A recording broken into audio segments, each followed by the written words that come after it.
ಕರ್ನಾಟಕ ನಮ್ಮ ಕರ್ನಾಟಕ ಸರ್ಕಾರ ಆಗಸ್ಟ್ 2ನೇ ತಾರೀಕದಂದು ಈ ಕುದುರೆಮುಖ ಅವ್ರಿಗೆ ಗಣಿಗಾರಿಕೆ ಕೊಡೋ ಸಲುವಾಗಿ ಒಂದು ಪಬ್ಲಿಕ್ ಹಿಯರಿಂಗ್ ಮೀಟಿಂಗನ್ನು ವ್ಯವಸ್ಥೆ ಮಾಡಿದ್ವಿ.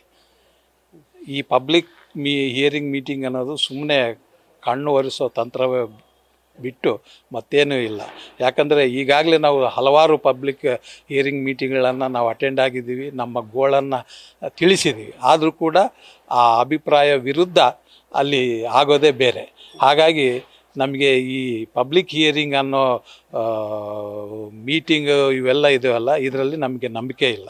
ಯಾಕಂದರೆ ಅಲ್ಲಿ ಬರೋ ಅಧಿಕಾರಿಗಳು ಡಿ ಸಿ ಆಗಲಿ ಅಥವಾ ಎ ಡಿ ಸಿ ಆಗಲಿ, ಪೊಲ್ಯೂಷನ್ ಬೋರ್ಡ್ ಅಧಿಕಾರಿಗಳಾಗಲಿ, ಅವರೆಲ್ಲ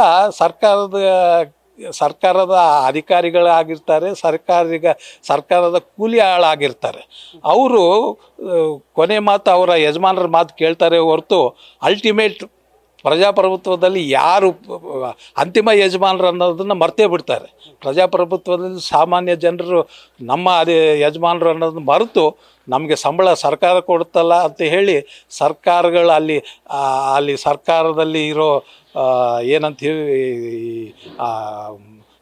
ಗೌರ್ಮೆಂಟ್ನ ಆಧೀನದಲ್ಲಿ ಅವ್ರು ಕೆಲಸ ಮಾಡ್ತಾರೆ. ಈ ಮಂತ್ರಿಗಳು ಇವರೆಲ್ಲ ಹೇಳಿದ್ದ ಮಾತನ್ನು ಕೇಳಿಕೊಂಡು ವರ್ತನೆ ಮಾಡ್ತಾರೆ ಹೊರತು ಈ ನಿಜವಾದ ಜನ ಅಭಿಪ್ರಾಯ ಸಂಗ್ರಹ ಮಾಡಿ ಅದರಲ್ಲಿ ಎಷ್ಟು ನಿಜ ಎಷ್ಟು ಇದೆ ಅಂತೇಳಿ ಒಂದು ಪಬ್ಲಿಕ್ಕಾಗಿ ಒಂದು ಏನು ಇನ್ಸ್ಪೆಕ್ಷನ್ ಮಾಡಿ ಅದನ್ನು ಇಂಪ್ಯಾಕ್ಟನ್ನು ತಗೊಂಡೋಗಿ ಅಲ್ಲಿ ಸರ್ಕಾರದ ಮುಂದೆ ಇಟ್ಟರೆ ಅದೊಂದು ಕೆಲಸ ಆಗುತ್ತೆ.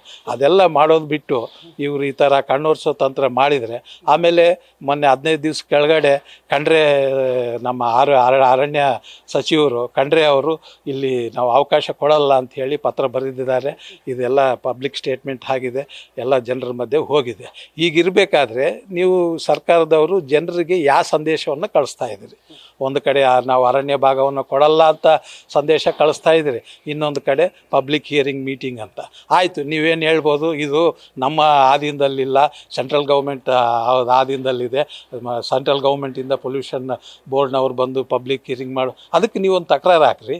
ನಿಮ್ಮ ಸ್ಟೇಟ್ ಪೊಲ್ಯೂಷನ್ ಬೋರ್ಡ್ ಇಲ್ಲ ಅಂದರೆ, ನಿಮ್ಮ ಭಾಗಿಯಾಗಿಲ್ಲ ಅಂದರೆ ಅದಕ್ಕೊಂದು ತಕರಾರು ಹಾಕ್ರಿ. ಅಥವಾ ನೀವು ನಿಮ್ಮ ಸ್ಟೇಟ್ ಪೊಲ್ಯೂಷನ್ ಬೋರ್ಡ್ ಅವ್ರಿಗೆ ಒಂದು ಪತ್ರ ಬರೀರಿ, ಇಲ್ಲರಿ ನಾವು ಅವಕಾಶ ನೀಡೋದಿಲ್ಲ ಅಂತ ಹೇಳಿ ಪತ್ರ ಬರೆದಿದ್ದೀವಿ, ಇದನ್ನು ಸ್ಟಾಪ್ ಮಾಡಿ ಅಂತ ನೀವು ಹಾಕ್ರಿ. ಪರಿಸರ ಸಚಿವರಿಗೆ ಕಾಳಜಿ ಇಲ್ವಾ? ಅರಣ್ಯ ಸಚಿವರಿಗೆ ಆ ಕಾಳಜಿ ಇಲ್ವಾ? ಅಂದರೆ ನೀವು ಮಾಡ್ತಾ ಇರೋ ಧೋರಣೆ ಏನೋ ಒಂದು ಕಡೆ ಇಲ್ಲ ಅಂತೀರಿ, ಇನ್ನೊಂದು ಕಡೆ ಬೇಕು ಅಂತೀರಿ. ಮತ್ತು ಈ ಮಧ್ಯದಲ್ಲಿ ಈಗಲೇ ಉಪಚುನಾವಣೆಗಳು ಬರ್ತವೆ, ಮತ್ತು ಜನರ ಅಭಿಪ್ರಾಯ ಯಾವ ಥರ ಇರುತ್ತೆ ಅಂತಂದು ನೀವೇ ಕಣ್ಣಾರ ನೋಡ್ತೀರಿ. ಸರಿ, ಪರಿಸರ ಸಭೆಯಲ್ಲಿ ಈ ಬೇರೆ ಬೇರೆ ಇದರಲ್ಲಿ ಅವ್ರ ಪರವಾಗಿರೋರು ಜಾಸ್ತಿ ಜನ ಭಾಗಿಯಾಗ್ತಾರೆ ಸರ್. ಈ ಪರಿಸರ ಏನು ನಾವು ಪಬ್ಲಿಕ್ ಹಿಯರಿಂಗ್ ಮೀಟಿಂಗ್ ಅಂತ ನಾವು ಏನು ಹೇಳ್ತೀವಿ, ಈಗಾಗಲೇ ನನ್ನ ಅನುಭವದಲ್ಲಿ 15 ದಿವಸ ಕೆಳಗಡೆ ಇಲ್ಲಿ ಬಳ್ಳಾರಿ ತಾಲೂಕಿನಲ್ಲಿ ಸಿಡಿಗಮಾಳ ಗ್ರಾಮದಲ್ಲಿ ಜಾನಕಿ ಫ್ಯಾಕ್ಟ್ರಿ ಅವರು ಎಕ್ಸ್ಟೆನ್ಷನ್ಗಾಗಿ ಪರ್ಮಿಷನ್ ಕೇಳಿದರು, ಸರ್ಕಾರದವರು ಪರ್ಮಿಷನ್ ಕೊಟ್ಟಾಗಿದೆ. ಅಲ್ಲಿ ಅದು ಎಕ್ಸ್ಟೆನ್ಷನ್ ಆಗೋದ್ರಿಂದ ಪರಿಸರಕ್ಕೆ ಏನು ಹಾನಿ ಆಗುತ್ತೆ ಅನ್ನೋದಕ್ಕೆ ಪಬ್ಲಿಕ್ ಮೀಟಿಂಗ್ ಕರೆದಿದ್ರು. ಅಲ್ಲಿ ಎಲ್ಲ ರೈತರು ಬರ್ತಾರೆ, ಪಾಪ ಲೋಕಲ್ ರೈತರೆಲ್ಲ ಬಂದು ತಮ್ಮ ಗೋಳು ಹಚ್ಕೊತಾರೆ. ನಮ್ಮ ಹೊಲ ಪಕ್ಕದಲ್ಲೇ ಇದೆ, ಗಾಳಿ ದುಮ್ಮು ಬಂದು ನಮ್ಮ ಹೊಲಗಳು ಬೆಳೆಯಲ್ಲ, ನಮ್ಮ ದನಕರು ಆ ನೀರನ್ನು ಕುಡಿದು ಏನು ಧೂಳು ತುಂಬಿರೋ ಮೇವನ್ನು ತಿಂದು ಸತ್ತು ಹೋಗ್ತಾ ಇದ್ದಾವೆ. ಡಾಕ್ಟ್ರು ಸರ್ಟಿಫಿಕೇಟ್ ಕೊಟ್ಟಿದ್ದಾರೆ. ಅದು ಒಬ್ಬರು ಹೇಳಿದರೆ, ಇನ್ನೊಬ್ಬ ರೈತ ಸರ್ ನನಗೆ ಆಸ್ತಮಾ ಬಂದಿದೆ, ಇದರಿಂದ ನಾನು ಓಡಾಡೋಕ್ಕೇ ಆಗಲ್ಲ, ಅಂಥ ಪರಿಸ್ಥಿತಿ ನನಗಾಗಿದೆ, ಇಲ್ಲಿ ಬೇಡ ಅಂತ ಹೇಳ್ತಾರೆ. ಇನ್ನೊಬ್ಬ ರೈತ 30 ಎಕರೆಯಲ್ಲಿ ನಾನು ಸಪೋಟ ಬೆಳೆ ಬೆಳೆಸಿದ್ದೀನಿ ಸರ್, ನಾಗೇನಹಳ್ಳಿ ಗ್ರಾಮ ನಮ್ಮದು, ಅಲ್ಲಿವರೆಗೂ ಬಂದು ಧೂಳು ಕೊಳ್ಳುತ್ತೆ, ನಾನೇನು ಮಾಡಲಿ, ಇಷ್ಟೆಲ್ಲ ಇನ್ವೆಸ್ಟ್ಮೆಂಟ್ ಮಾಡಿದ್ದೀನಿ, ಬಂಗಾರದಂಥ ಸಪೋಟ ಹಣ್ಣು ಇವತ್ತು ಬೆಳೆಯಾರದ ಸ್ಥಿತಿಗೆ ಬಂದಿದೆ, ಇದೆಲ್ಲ ಈ ಇಂಡಸ್ಟ್ರಿಯಿಂದ ಬಂದಿದೆ, ಹಾಗಾಗಿ ದಯವಿಟ್ಟು ಎಕ್ಸ್ಟೆನ್ಷನ್ ಮಾಡೋಕ್ಕೆ ಹೋಗಬೇಡಿ ಅಂತ ಕೇಳ್ತಾರೆ.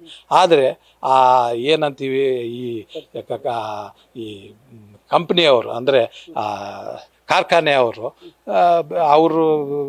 ಸಾಕಷ್ಟು ದುಡ್ಡಿರುತ್ತೆ, ಅವರು ಪರಿಸರವಾದಿಗಳ ಅನ್ನೋ ಹೆಸರಲ್ಲಿ ಯಾರ್ಯಾರನ್ನೋ ಕರ್ಕೊಂಡ್ಬಂದುಬಿಟ್ಟಿದ್ದಾರೆ. ಚಿತ್ರದುರ್ಗ ಅವ್ರನ್ನ ಕರ್ಕೊಂಡ್ಬಂದಿದ್ದಾರೆ, ಶಿವಮೊಗ್ಗದ ಅವ್ರನ್ನ ಕರ್ಕೊಂಡ್ಬಂದಿದ್ದಾರೆ, ಬೆಂಗಳೂರು ಅವ್ರನ್ನ ಕರ್ಕೊಂಡ್ಬಂದಿದ್ದಾರೆ. ಅವರು ತಮ್ಮ ಇಂಟ್ರೊಡಕ್ಷನ್ ಕೊಟ್ಟಾಗ ನಮ್ಗೆ ಭಾಳ ಖುಷಿ ಆಯಿತು, ಅಬ್ಬಾ ಇವ್ರು ಬಳ್ಳಾರಿ ಮೇಲೆ ಕಾಳಜಿ ಇದೆಯಲ್ಲಪ್ಪ, ಇಲ್ಲಿವರೆಗೂ ಬಂದಿದ್ದಾರೆ ಅಂಥೇಳಿ. ಅವ್ರ ಮಾತು ಕೇಳಿದರೆ ಇಲ್ಲ, ಇಲ್ಲೇನು ಪರಿಸರಕ್ಕೆ ಏನು ಹಾನಿ ಆಗೋದೇ ಇಲ್ಲ, ದಯವಿಟ್ಟು ಇಲ್ಲಿ ಇಲ್ಲಿ ಇಂಡಸ್ಟ್ರಿ ಎಕ್ಸ್ಟೆನ್ಷನ್ಗೆ ಕೊಡಿ ಅಂತ ಹೇಳಿದರು. ಇಟ್ ಈಸ್ ರಿಕಾರ್ಡೆಡ್, ನಾನು ಸುಳ್ಳು ಹೇಳ್ತಾ ಇಲ್ಲ. ನಮ್ಮ ಅಡಿಷ್ನಲ್ DC ಸಾಹೇಬರು ಬಂದಿದ್ದರು, ಆಮೇಲೆ ಪೊಲ್ಯೂಷನ್ ಬೋರ್ಡ್ ಅಧಿಕಾರಿಗಳು ಬಂದಿದ್ದರು. Everything is return, everything is recorded. ಯಾರ್ಯಾರು ಬಂದಿದ್ರು ಅಂತ ಹೇಳಿ ಇನ್ನೂ ಸ್ಪಷ್ಟವಾಗಿ, ಇನ್ನೂ ಕೆಲವು ಜನ, ಭಾಳಷ್ಟು ಜನ ಬಂದಿದ್ದರು. ಅವ್ರ ಹೆಸರು ನನಗೆ ಈಗ ಜ್ಞಾಪಕ ಎಲ್ಲ ಹೇಳೋಕ್ಕಾಗಲ್ಲ. ಆ ರಿಕಾರ್ಡ್ಸ್ ತೆಗೆಸಿ ನೋಡಿಸಿದ್ರೆ ನಾವು ಪರಿಸರವಾದಿಗಳಂತ ಹೆಮ್ಮೆಯಿಂದ ಹೇಳ್ಕೊಳ್ಳೋರೆಲ್ಲ ಇಂಡಸ್ಟ್ರಿ ಹಾಕಿ ಅಂತ ಹೇಳಿದ ಮೇಲೆ ಇನ್ನು ಸಾಮಾನ್ಯ ಜನರ ಮಾತು ಕೇಳೋ ಸ್ಥಿತಿಯಲ್ಲಿ ಸರ್ಕಾರ ಇರುತ್ತಾ ಅಂತ. ರಾಮಗಢ ಮತ್ತೆ ಈ ಕುದುರೆಮುಖ ಅಂದ್ರೆ ಈ ದೇವದಾರಿ ಎರಡೂ ಸಭೆ ಕರೆದಿರುತ್ತೆ ಸರ್ ಈಗ ಎರಡು. ಹೌದು. ರಾಮಗಢ ಮತ್ತು ದೇವದಾರಿದು ಎರಡು ಕರೆದಿದ್ದಾರೆ. ಈಗ ಅಲ್ಲಿ ಒಂದು ಯಶವಂತಪುರದಲ್ಲಿ ಒಂದು ಯಶವಂತ ನಗರದಲ್ಲಿ ಒಂದು ಇಂಡಸ್ಟ್ರಿ ಆಗಿತ್ತು, BKG ಅಂತ. ನನಗೆ ಅವರು ಇಂಡಸ್ಟ್ರಿ ಎಸ್ಟಾಬ್ಲಿಷ್ ಮಾಡಬೇಕಂತ ಪಬ್ಲಿಕ್ ಹಿಯರಿಂಗ್ ಆಯಿತು. ಅಲ್ಲಿ ಸುಮಾರು 4,000 ಜನ ಬಂದಿದ್ದರು. ಬಂದು ಊರೇ ಎತ್ತಿನ ಗಾಡಿ ಎಲ್ಲ ಕಟ್ಕೊಂಡು ಬಂದು ಎಲ್ಲ ವಿರೋಧ ಮಾಡಿದ್ರು. ಮುಖ್ಯವಾಗಿ ಹೆಣ್ಮಕ್ಳು ತಾಯಂದರು ಬಂದು ನಮಗೆ ಈ ಪ್ರಾಂತ್ಯದಲ್ಲಿ ಫ್ಯಾಕ್ಟ್ರಿನೇ ಬೇಡ ಅಂತ ಹೇಳಿದರು. ಆದರೂ ಕೂಡ ಸರ್ಕಾರ ಅದಕ್ಕೆ ಮಾನ್ಯತೆ ನೀಡಲಿಲ್ಲ. ಹಾಗಾಗಿ ಇವೇನಾಗುತ್ತವೆ ಅಂದರೆ, ಕಾನೂನಿದೆ, ಕಾನೂನನ್ನು ಪಾಲಿಸ್ಬೇಕಷ್ಟೇ. ಕಾನೂನನ್ನು ಪಾಲಿಸ್ಬಿಟ್ಟು ನಿಜವಾಗಲೇ ಅಲ್ಲಿ ಪರಿಸರ ಹಾಳಾಗುತ್ತೆ ಇಲ್ಲ ಅಂತ ನೋಡೋದು ಬೇಡ. ಪ್ರೊಸೀಜರ್ ಇದೆಯಪ್ಪ, ಪ್ರೊಸೀಜರ್ ಫಾಲೋ ಮಾಡಿದ್ವಿ. ಇಂಥ ಸುಳ್ಳು ಪರಿಸರವಾದಿಗಳನ್ನು ಕರ್ಕೊಂಡು ಬಂದುಬಿಟ್ಟು ಎಲ್ಲೋ ಇರೋರನ್ನ ಬಂದು ಅವ್ರಿಗೇನು ಗೊತ್ತಿದೆ ರೀ, ನಮ್ಮ ಪರಿಸರ ಬಗ್ಗೆ ಏನು ಗೊತ್ತಿದೆ, ನಮ್ಮ ಮಣ್ಣಿನ ಬಗ್ಗೆ ಏನು ಗೊತ್ತಿದೆ, ನಮ್ಮ ನೀರಿನ ಬಗ್ಗೆ ಏನು ಗೊತ್ತಿದೆ. ಈ ಅಕ್ರಮ ಗಣಿಗಾರಿಕೆ ವಿರುದ್ಧ ನಮ್ಮ SR ಹಿರೇಮಠರವರ ನೇತೃತ್ವದಲ್ಲಿ ನಾವು 2009ರಿಂದ ನಾವು ಸುದೀರ್ಘವಾದಂಥ ಹೋರಾಟವನ್ನೇ ಮಾಡ್ಕೊಂಡು ಬಂದೀವಿ. NMDC ಕೆರೆ ಹೊಡೆದು ಅಲ್ಲಿರೋ ತ್ಯಾಜ್ಯಗಳೆಲ್ಲ ಏನು ಅಲ್ಲಿ ನಾವೇನು ಭುಜಂಗನಗರ ಆ ಪ್ರದೇಶದಲ್ಲೆಲ್ಲ ತುಂಬಿಕೊಂಡು ಎಷ್ಟು ಹಾಳಾಗಿದೆ ಅಂದರೆ ಸುಮಾರು 1,24,00,000 ಹಾಳಾಗಿದೆ ಅದನ್ನು ಅಂತೇಳಿ ಗೌರ್ಮೆಂಟ್ ಅವರು ಎಸ್ಟಿಮೇಟ್ ಮಾಡಿದ್ದಾರೆ. ಅದನ್ನು ಕೊಡಲಿಕ್ಕೇ ಕೆಲವು ಜಿಲ್ಲಾಧಿಕಾರಿಗಳು ಒಪ್ಪಲಿಲ್ಲ. ನಾವು 17 ಲಕ್ಷ ಕೊಡ್ತೀವಿ, 28 ಲಕ್ಷ ಕೊಡ್ತೀವಿ, ಅಷ್ಟಿಗೆ 38 ಲಕ್ಷ ಕೊಡ್ತೀವಿ ಅಂತೇಳಿ ಹಠ ಹಿಡಿದ್ರು.